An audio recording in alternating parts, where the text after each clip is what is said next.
जीने के लिए, हमें जीवन में सक्सेस होने के लिए हमें कम से कम 1 दर्जन स्किल्स की आवश्यकता है। अगर यह स्किल हम में है तो हमारी तरक्की जल्दी हो जाती है। इन सभी स्किल में एक महत्वपूर्ण स्किल है, वह है लर्निंग स्किल। यहाँ स्क्रीन पर आप 2 इमेजेस दिखाई दे रही है। एक लड़का पेड़ पर चढ़ रहा है और दूसरा एक इंसान है, वह मिट्टी का मटका बना रहा है। देखिए, इसमें सबसे पहले एक लड़का पेड़ पर चढ़ रहा है। यह कोई एक दिन में नहीं सीखा। वह पहले दिन जब पेड़ के पास गया तो वह चढ़ना नहीं सीखा। उसने उससे पहले पेड़ पर चढ़ने से पहले उसने कई बार प्रयत्न किए और कोशिश करते करते वह एक दिन इतना एक्सपर्ट हो गया, वह आसानी से पेड़ पर चढ़ने लगा। उसके साथ दूसरी इमेज देखिए, यह इमेज भी बिल्कुल वैसी है।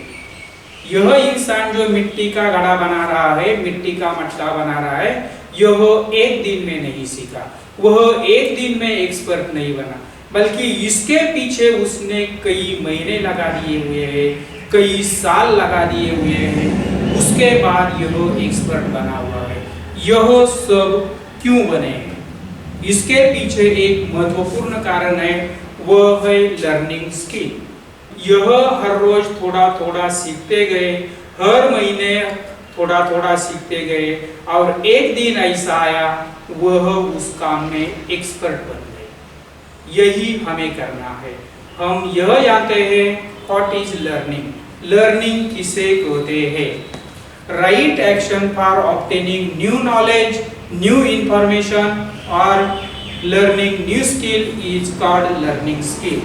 देखिए, अगर हमारे पास कोई नॉलेज नहीं है, अगर हमें नई इंफॉर्मेशन नहीं है, अगर हमें कोई नया स्किल नहीं आता, वह स्किल सीखने के लिए इसके लिए अगर हम सही कदम उठाते हैं, राइट एक्शन लेते हैं, तो उसे कहा जाता है लर्निंग स्किल। देखिए, इसमें सबसे महत्वपूर्ण शब्द है राइट एक्शन। जब आप सीखने के लिए राइट एक्शन लेते हैं तो आपका सीखना शुरू हो जाता है। लर्निंग स्किल में हमें यह देखना है, हमें क्या कौन कौन सी बातों को सीखना है। अगर हम कौन कौन सी बातों को अच्छी तरह से सीखते हैं तो हम इफेक्टिव बन जाएंगे और लर्निंग स्किल, इस लर्निंग स्किल में हम मास्टर बन जाएंगे। What we have to learn, हमें कौन कौन सी बातों को सीखना है, यह अच्छी तरह से देखिए। New technology, job relevant knowledge, business knowledge, English language, general knowledge. देखिए, यह जो सभी फैक्टर्स है, इन सभी फैक्टर्स पर हमें अच्छी तरह से ध्यान देना होगा। अच्छी तरह से यह सभी फैक्टर्स सीखने होंगे। देखिए, न्यू टेक्नोलॉजी, आजकल का यह दौर पूरा नए टेक्नोलॉजी का दौर है। हर रोज नई नई टेक्नोलॉजीज आ रही है। हमें जिस टेक्नोलॉजी की आवश्यकता है, वह टेक्नोलॉजी अगर हम सीखते हैं तो हम एक्सपर्ट बन जाएंगे, हम इफेक्टिव बन जाएंगे। उसी के साथ जॉब रिलेवेंट नॉलेज, अगर आप जॉब करते हैं, उस जॉब के लिए कौन कौन सा नॉलेज चाहिए, उस जॉब के लिए कौन कौन से स्किल चाहिए, यह सभी स्किल आपको सीखने होंगे। उन स्किल में आपको परफेक्ट होना होगा, उन स्किल में आपको एक्सपर्ट बनना होगा। बिजनेस नॉलेज, अगर आप बिजनेस करते हैं तो उस बिजनेस के लिए कौन कौन सी इंफॉर्मेशन आवश्यक है, कौन कौन सा नॉलेज आवश्यक है, कौन कौन से स्किल्स आवश्यक है, इन सभी को आपको अच्छी तरह से सीखना होगा। जब आप इनमें एक्सपर्ट हो जाते हैं तो आपकी इफेक्टिवनेस और बढ़ना शुरू हो जाती है। इसीलिए चाहे जॉब के लिए हो, बिजनेस के लिए हो, आपको यह स्किल अच्छी तरह से आनी चाहिए।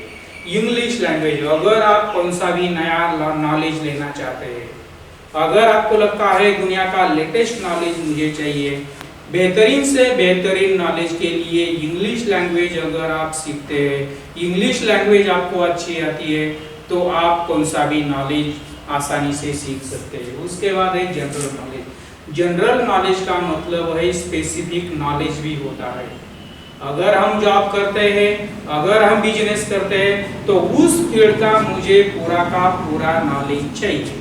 उसके लिए जो जनरल नॉलेज चाहिए वह भी चाहिए, उसके लिए जो स्पेसिफिक नॉलेज चाहिए वह भी चाहिए। इस पूरी की पूरी दुनिया के नॉलेज का आपको कोई भी फायदा नहीं है। लेकिन अगर आप जॉब करते हैं, उसका आपको पूरा नॉलेज है, उसमें आप एक्सपर्ट है। अगर आप बिजनेस करते हैं, उसका आपको पूरा नॉलेज है, उसकी पूरी इंफॉर्मेशन है, उसकी सभी स्किल्स आपको आते हैं, तो वह आपकी इफेक्टिवनेस बढ़ा देते हैं। इसीलिए यह लर्निंग स्किल बहुत महत्वपूर्ण है। इसे अच्छी तरह से समझो, इसे अच्छी तरह से जानो और आपके लिए जो आवश्यक है वह सभी सीखने की अच्छी कोशिश करो।